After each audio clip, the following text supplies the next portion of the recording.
You're listening to the Music Tech Teacher Podcast, episode number 5. Welcome to the Music Tech Teacher Podcast. Music tech tips, lesson ideas, advice, news, and interviews, especially for music teachers. Brought to you by midnightmusic.com.au. Hello and welcome to another episode of the Music Tech Teacher Podcast. I'm your host, Katie Wardrobe, and thanks so much for tuning in today. When I talk to music teachers, one of the hot topics that comes up is how to scan music, and I thought I'd cover that in today's episode. There are a couple of reasons for wanting to scan music in the first place, and a number of benefits if you do. In today's show, I'm going to cover why scan music and what those benefits are. We'll talk about copyright implications of scanning, and we'll talk about how to scan, two processes that are involved in scanning music and which software or apps you need. And then just to finish off, I'll just give you a couple of example workflows. Now, before we start, you can find a list of all the resources and links that I'm going to mention in the show at midnightmusic.com.au/5. Let's talk about why you'd want to scan music in the first place. And really there are two main reasons for scanning music. The first one is that you might want to create a digital version of your music library so that you can read and annotate scores on your iPad or Android device or even on your laptop.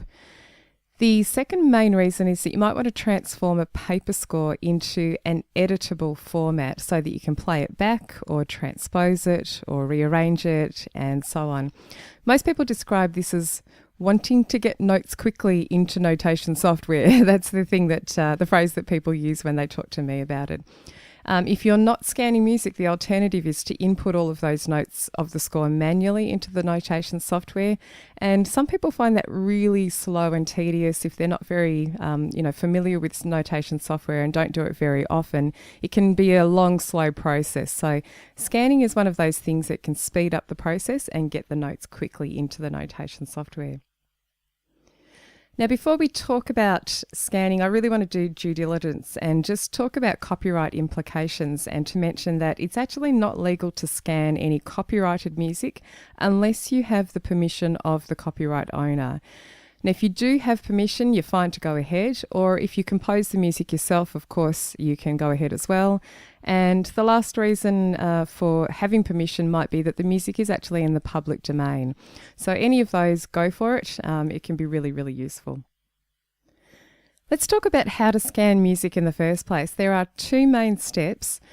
The first one is to take a paper copy of a score and make it into a digital format, and mostly that format will be as a PDF file. And the second step is to transform the digital score into a notation format, and that's like the magic bit. That's what I call the auto-magically transform part of the process. And I want to look at both of those steps in depth. So to start off with digitizing the score, the actual scanning process, you would do this if you've got a paper copy of a score and you're thinking, well, what next? What's my next step? Now, there are a few different options for how to scan a score. The main aim is to get the score into a really clear, readable PDF format. In the early days of doing this, the only option was to use a physical scanner, and it's still a good option. Some scanners can be quite slow. I've had mostly one of those scanners that is super slow and you have to do one page at a time, and you lie it down on the glass top of the scanning thing, you put the lid down and you wait for what seems like hours for it to go zzz, zzz, and back and scan the page. And if you've got multiple pages of a score to do, that can be really, really tedious. So one tip is that if you are working with individual pages, as in not a book format, and you have access to one of those big all-in-one photocopier scanner type machines, lots of schools have those, that's a great option for you to use. So you can put all the copies into the lid and it will just churn through them all and instantly make you a PDF version of the score. So that's a much better way than my version of using the old-fashioned scanner, which is quite slow. If you're working from a book, it is a much slower process. You really do have to do it page by page, and that can be time consuming. The biggest tip that I can give you here is to make sure that when you're scanning your copies that you capture all of the music on the page and that it's really clear to read. I can't stress how important this is, particularly later on down the track if you want to turn your digital version of your score, your PDF, into a notation file. You really, really do need to make sure that this step is done right before you go on any further. So by that I mean you need to have no missing edges. So if you look down the edges of the score and there are missing bar lines at the end of the page, or some of the staves are a little bit crooked, you're going to really run into problems later down the track and make life difficult. So do it right now to avoid heartache later on. Now, books can be quite difficult. You need to try and press them as flat as possible. Otherwise, you'll end up with that sort of curved staves towards the spine in the middle of the pages.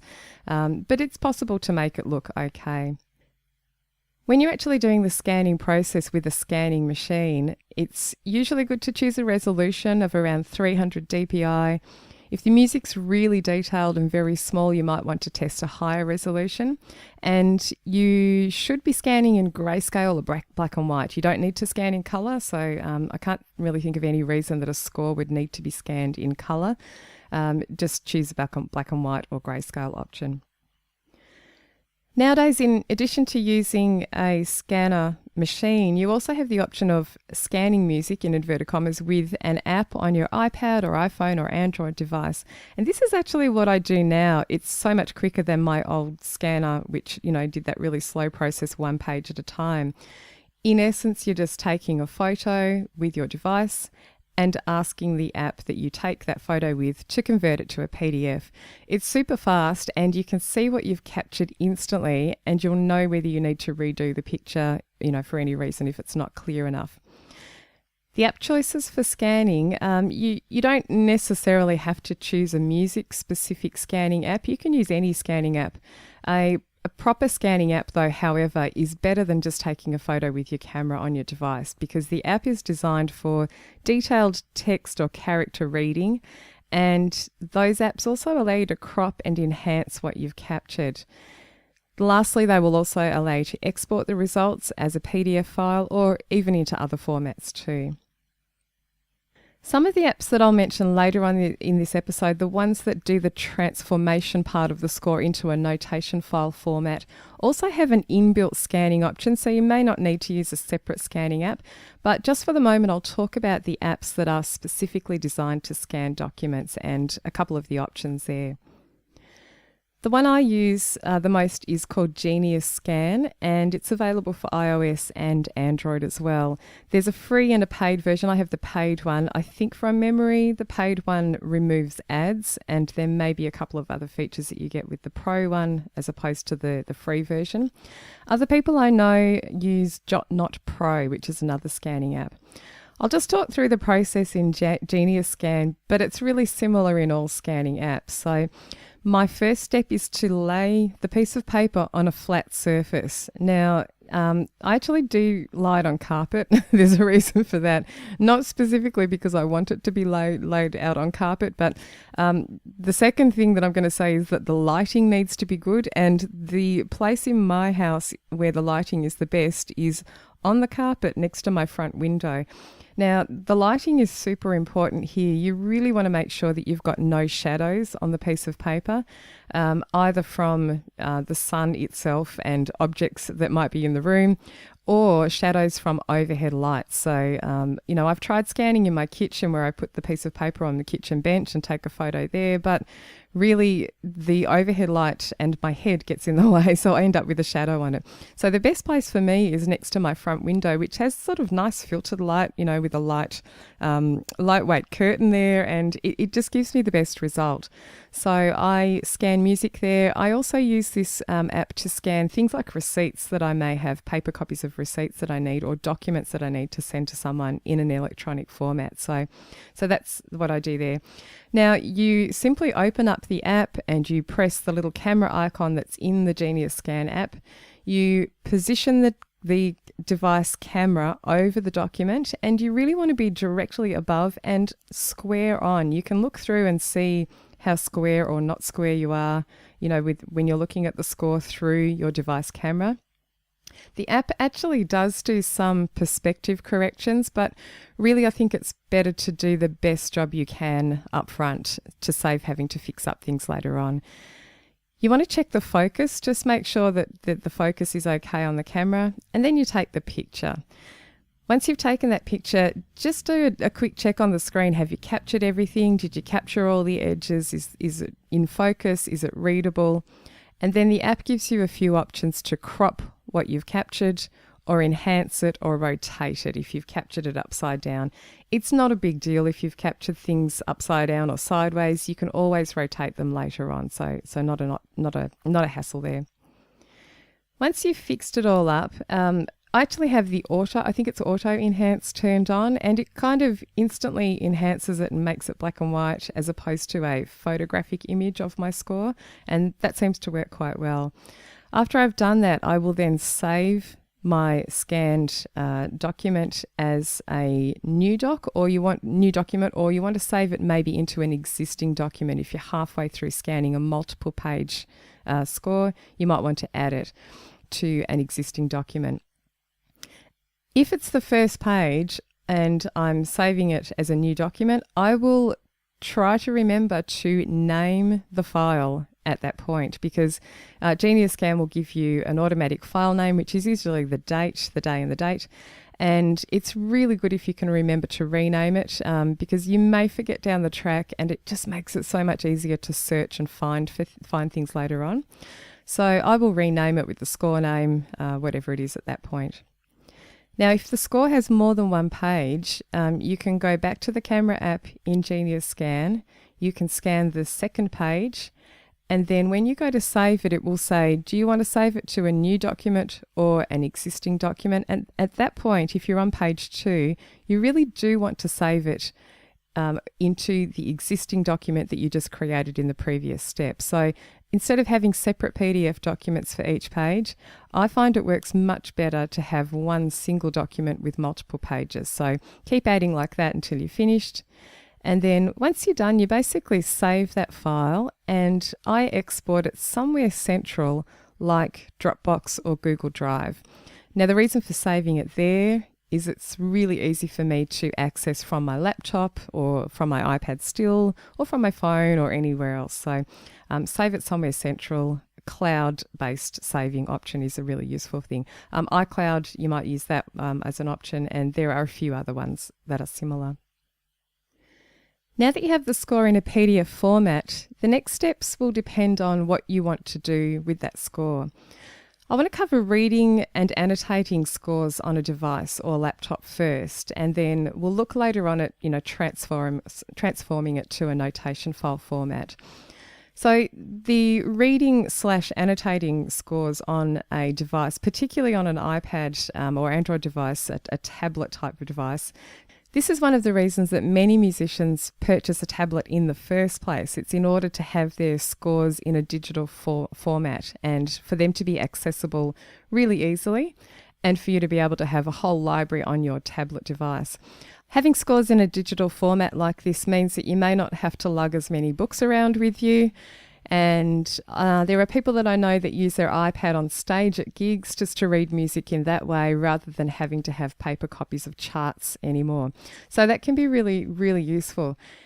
In addition, you can annotate scores, and this is really great, obviously, for rehearsals or performance purposes, but really useful for score analysis as well. So you may be working with students that need to analyse scores, and this can be a great way to do it in a digital format.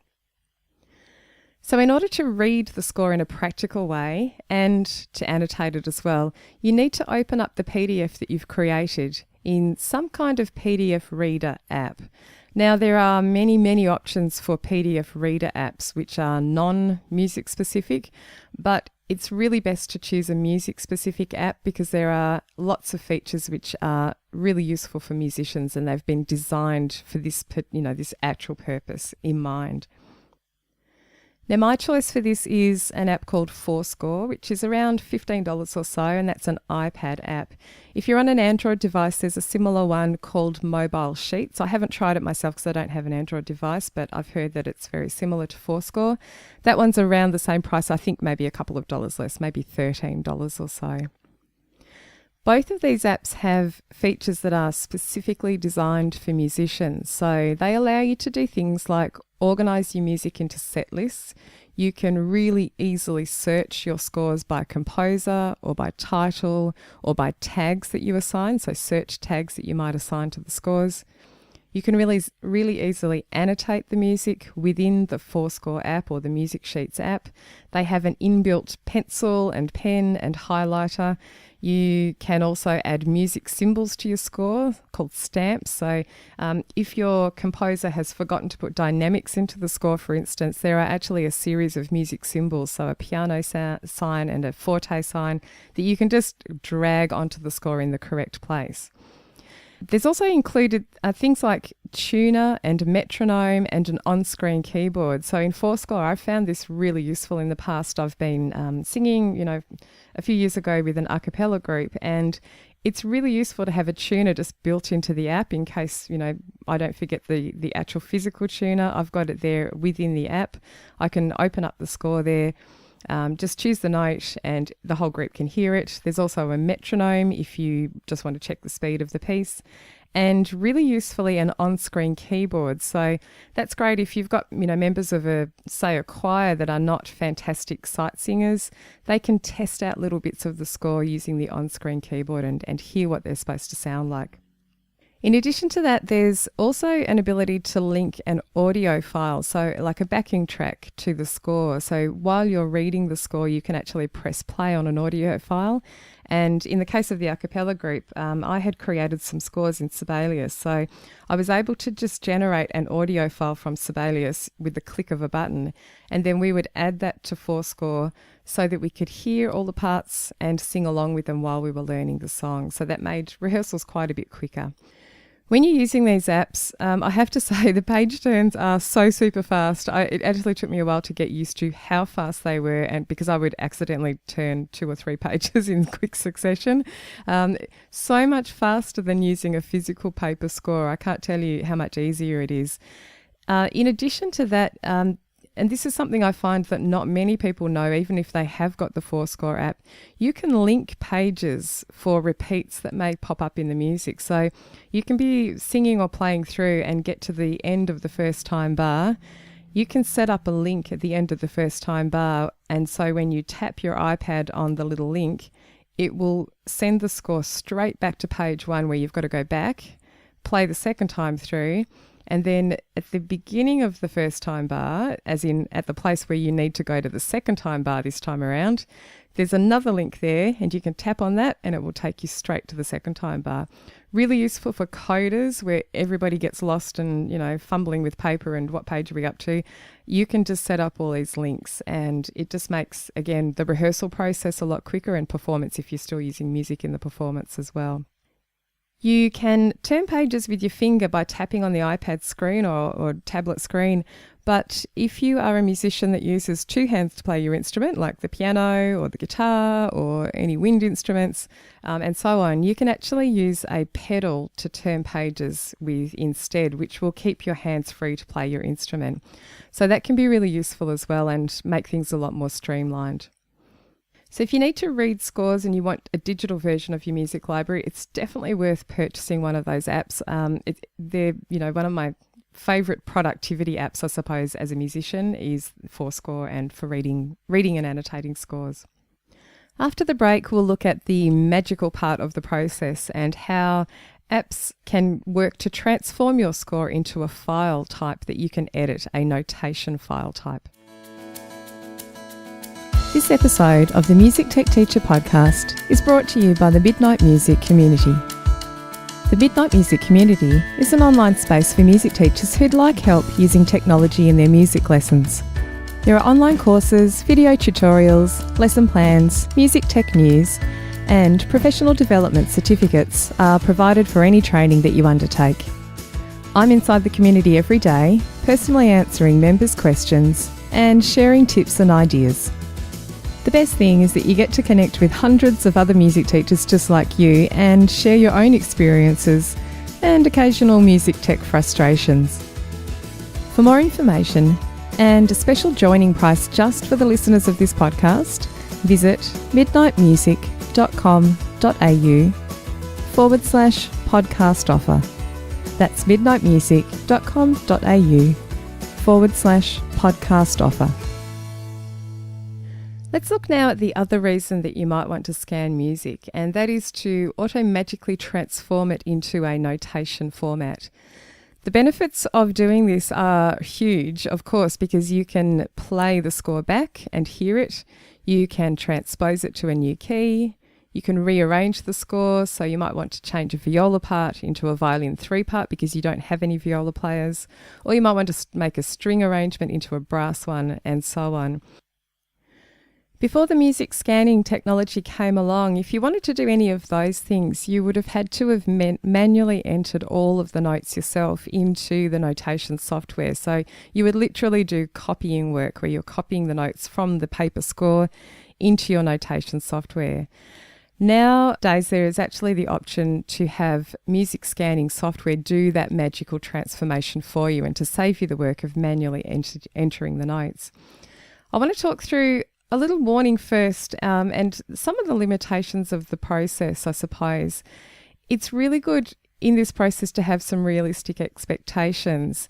Not many people realise that there's actually amazing technology involved with this whole process, and you might be familiar with OCR, optical character recognition, and in this case, similar for music, I know that there is a term OMR, optical music recognition.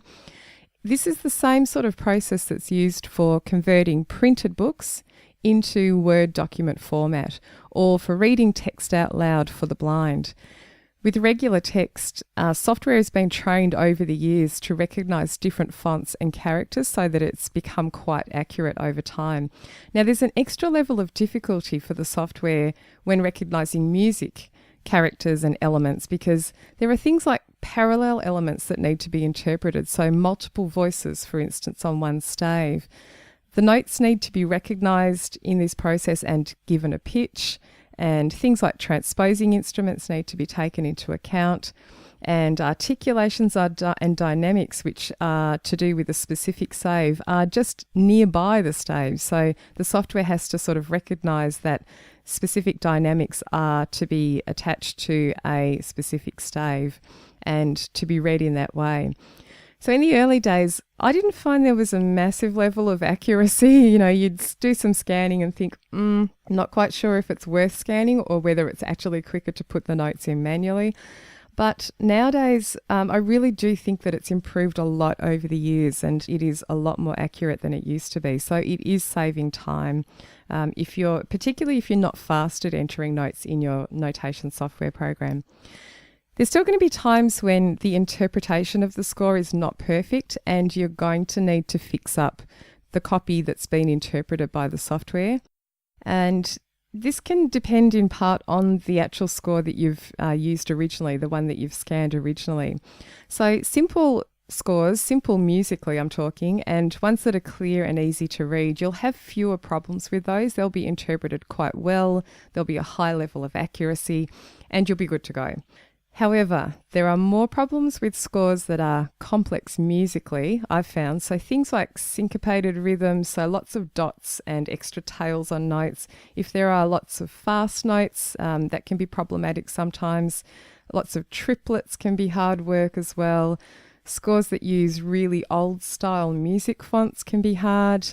Scores that are handwritten, the handwriting recognition is coming along, but it's still not, fantastic. And scores that are in bad shape in the first place. And by in bad shape, I'm talking the actual paper copy here. So if your score that you're scanning has lots of pencil markings that have been erased, or there's, things that are still left on the score, or there's maybe missing ink on the copy. Some scores have sort of got notes that are half there, a bit rubbed off as such. Maybe the score has crooked staves on the page. If you've got a copy that's like that, I can already tell you're going to have more issues with it, and it's going to be hard work for the scanning software to recognise it accurately. So I tend to choose whether I'm going to scan a score or not bother based on what it looks like. So if it's one of those ones where there's many syncopated rhythms and lots of fast notes and so on, and it's a bad quality copy, I may choose not to scan in the first place because it there'll be so much fixing up to do. I'm quite quick at putting notes into Sibelius, so it would be quicker for me to just manually put them in, because a lot of scores have copying and pasting that you can take advantage of. The more fixing up there is to do, the easier it becomes to just input from scratch. So you really do need to toss that up. However, you can just give it a try and see what happens. If it's just a complete mess, that's okay. You've lost nothing. But, just be prepared that you may have to input it manually. I come from the point of view that anything that the scanner does correctly, I treat as a bonus. So I sort of take the view that I'm going to have to put it in manually myself. But if the scanning works pretty well, then I'm happy. It saved me some time.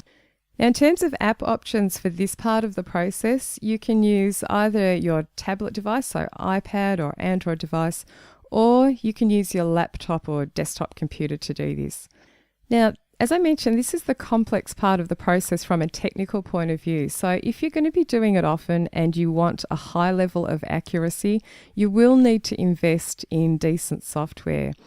I'm going to share with you 3 sort of pro-level options, and then one other option which is a more inexpensive option, but it has less features. So you need to toss up, what it is that you need from the software. The first one I'll talk about is PhotoScore by Neurotron, which is the one that I've used for years on my laptop computer. Now, they have a free version that comes bundled with Sibelius. The free version has limitations, but it can be good if you want to test it out and see how it works and what it does.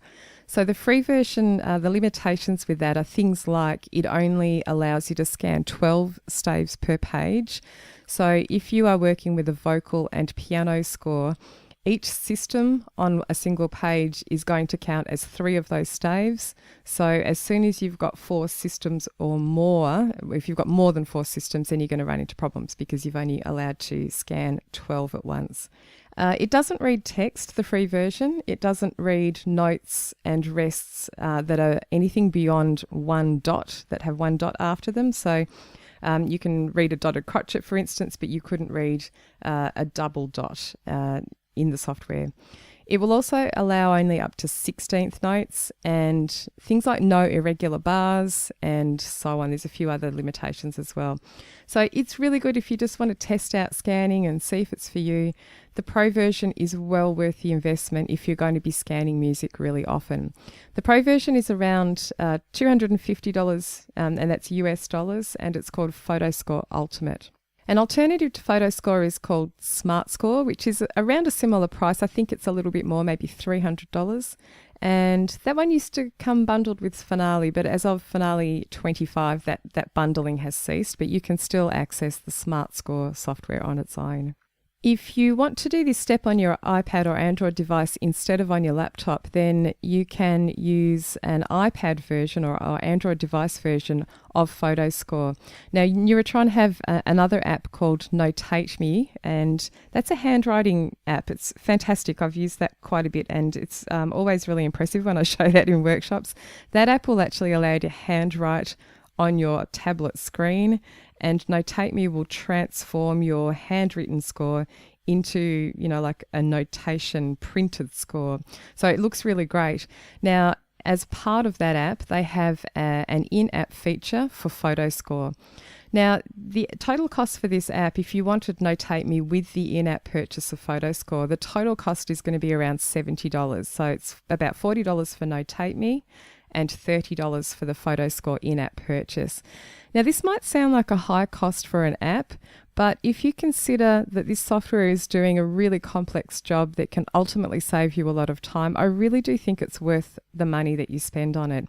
It's also an inexpensive alternative to the $250 PhotoScore that you'll buy for your desktop. So if you're happy to work on your iPad, you're going to be able to do it a lot more cheaply.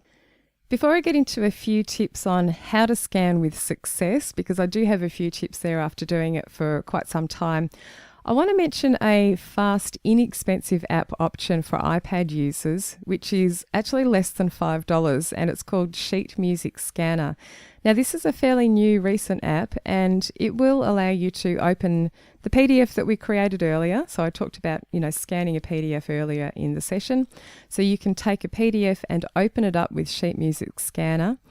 and it will do this transformation into a notation format.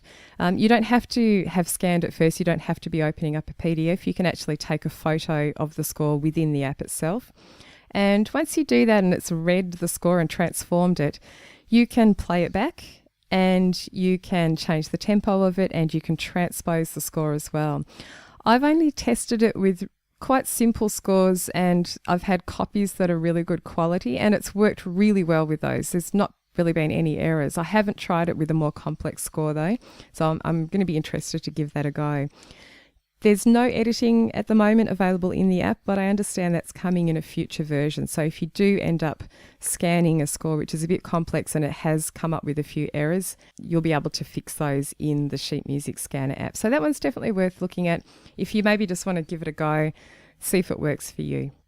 So let's get back to PhotoScore and those more sort of pro versions of software and talk about this whole transformation process, how it works, what the steps are, and I'll give you a few little tips along the way that I've discovered by trial and error, as you do. So there are essentially 4 main steps to doing this. So step 1 is what we've already talked about. You scan the music to get it into a PDF format. Step 2 is to use PhotoScore, and I'm using PhotoScore here because this is the one I'm familiar with, but I'm gathering or guessing that it's going to be a fairly similar process if you're using SmartScore as well. So step 2 is to use PhotoScore to read the score, and that's the terminology they use in the software. This is the actual transformation part where the PDF automatically becomes an interactive notation format that you can do stuff to. If you're using the iPad or Android version of PhotoScore within the Notate Me app that I mentioned just before, you'll actually need to take a photo of the score within the app itself. You can't import PDFs at this stage, so you'll just go straight to the app and take a picture of the score there, and then the app will read the score and turn it into this notation format.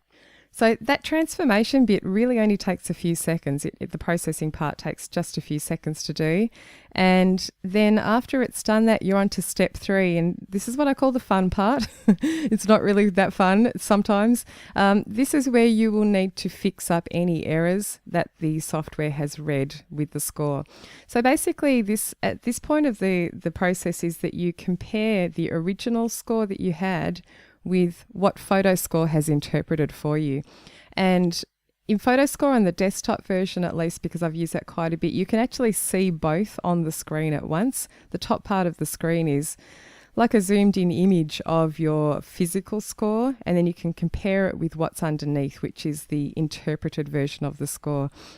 I often find it's easiest to have the physical paper version of the score next to me on the desk, and I just compare it to that as I'm going. Why are there errors in the first place? I actually got asked this recently.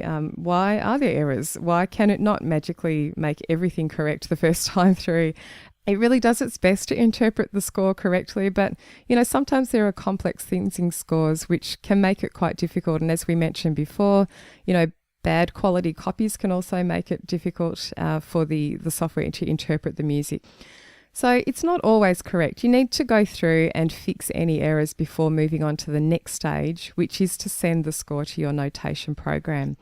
Now, PhotoScore helps you out by identifying most of the errors on the screen in red. You can sort of see red around. So I do a quick scan through each of the pages and I look for the red parts and I fix the errors there.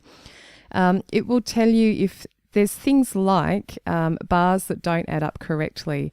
It will actually show you the bar that doesn't add up correctly. It knows that it's not quite right with the time signature that it's interpreted, and it will say, hang on a minute, there's an extra quaver in this bar which shouldn't be there. It's not adding up to 4/4. I've got this extra quaver and it's not quite right. So you need to look at those and you need to work out in that bar, what is it that's making the bar look like it's got an extra quaver beat in it, and then you'll basically correct that. You'll change a note in there to the correct note value, or delete a note, or whatever it needs to be. You don't necessarily need to fix all of the errors that you find in PhotoScore. I have some basic bare minimum things that I will fix, because I actually find some things are easier to fix when I'm across in Sibelius, because I'm quick at using Sibelius. So sometimes it can be quicker to leave some things to actually do in Sibelius itself. As a bare minimum, I will go through and make sure that PhotoScore's interpreted the time signature correctly, and that includes any time signature changes that might happen halfway through a score. So this is particularly pertinent for orchestral scores. You know, if you scanned an orchestral part of some sort, do double check that it's interpreted all of the time signature changes if there are multiple ones throughout the whole score. I'll do the same for key signatures as well, so just make sure that they're all correct. As mentioned before, I will make sure that all the bars add up correctly. I just find it's a little bit problematic if you leave that part. PhotoScore protests a little bit if you want to try and send it to Sibelius without bars adding up correctly, and Sibelius doesn't love it either, so it's just easier to do it at this point in time. Two other things that I always correct before I send to Sibelius is that the multi-rests in an orchestral score are correct. So you know the multi-rest where you've got like a bar, you know, and it will say that this is an 8-bar rest, you know, for the flute part that I've scanned in. I will make sure that the number 8 is correct on there and compares properly to my physical score. Often multi-rests are not identified. It might look like a multi-rest, but the number may not be correct. It's really easy in PhotoScore just to click on it and to change it to the correct number and make sure it adds up. You will save yourself a lot of headaches if you do that at this point, as opposed to when you send it to Sibelius later on. It's not the end of the world if you don't do it at this point, because you can just add bars in Sibelius, but I just find if you can, fix that here. The last thing I will always fix as well is that staves are labelled correctly, and the particular example I'm thinking of is when you've got, for instance, a piano vocal score which might start on page 1 with just piano playing the introduction, and then on page 2 the voice part might come in, and then on page 3 maybe a second voice part comes in. So you have a changing number of staves on each of the pages. So page 1 might just have the 2 piano staves, left and right hand. On the second page, you've got 3 staves in each system because you've got the voice part and the left and right hand of the piano. And then maybe page 4, you've gone to 4 staves per system with the 2 vocal parts and the piano part. It's fine. You can actually deal with this in PhotoScore, and it's not too hard. You just need to go through every page in PhotoScore and click at the left-hand side of the stave, and you need to say what this stave is. So on page 1, you'll say that this is piano, and you can set up the labels within PhotoScore itself. You'll say this is piano A for the right hand, this is piano B for the left hand. When you got onto page 2, you'll make sure that it knows that this is voice part 1, piano A and piano B. And then on page 3, you'll make sure it knows that it's voice part 1, voice part 2, piano A and piano B, and so on. And you work your way through each of the pages.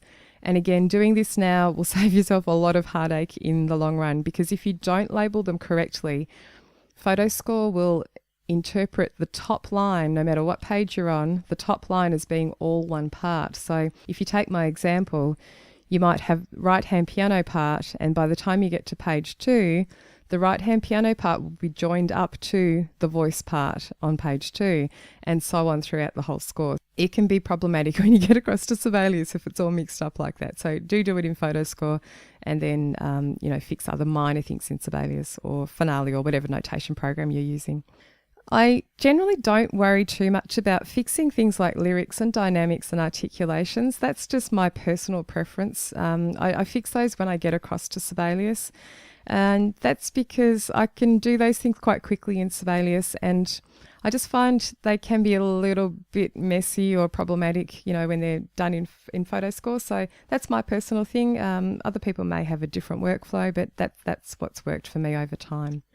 Step 4 in this process is to send the file that you've been editing in PhotoScore to your notation software.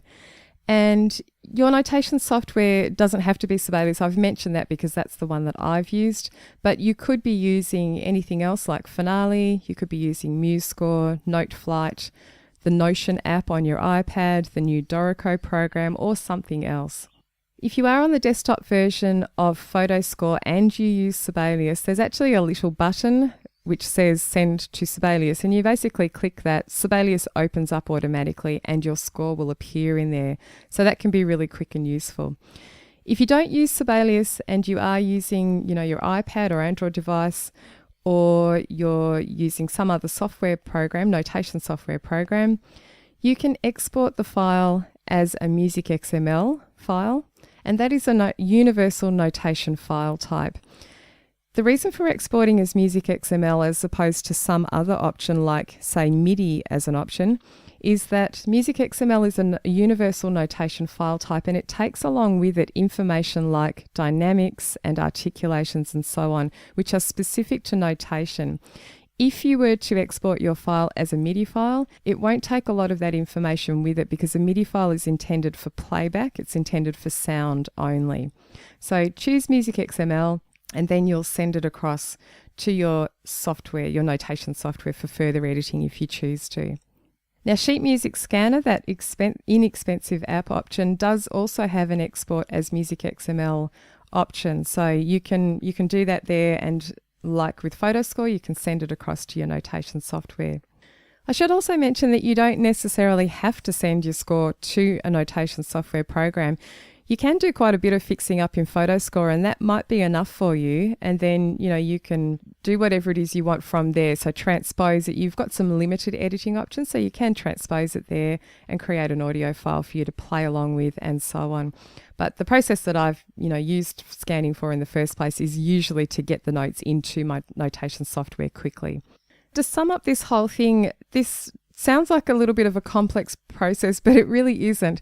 Once you get the hang of it, it can be quite quick, and you'll get a workflow going. Just don't forget that it's really good to have realistic expectations about the whole process if you're wanting to create a notation file. I thought I'd talk through my workflow example, the steps that I take and, what I use each device for in the process. And then a second one, as an example as well. My personal process is that I scan the paper score with Genius Scan on my iPad. I then save it from Genius Scan into Dropbox. And Dropbox allows me to access it in many different locations. So I usually at this point go to my Mac laptop, I'll open up PhotoScore, and I'll import the PDF that I've saved into Dropbox into PhotoScore so that I can, scan the music there. I fix up the major errors that I mentioned earlier in PhotoScore, and then I click the little Send to Sibelius button and then do any last editing in there. And so once I've done my rearranging or transposing, I can print out the score from Sibelius, or I can send electronic copies to my ensemble members.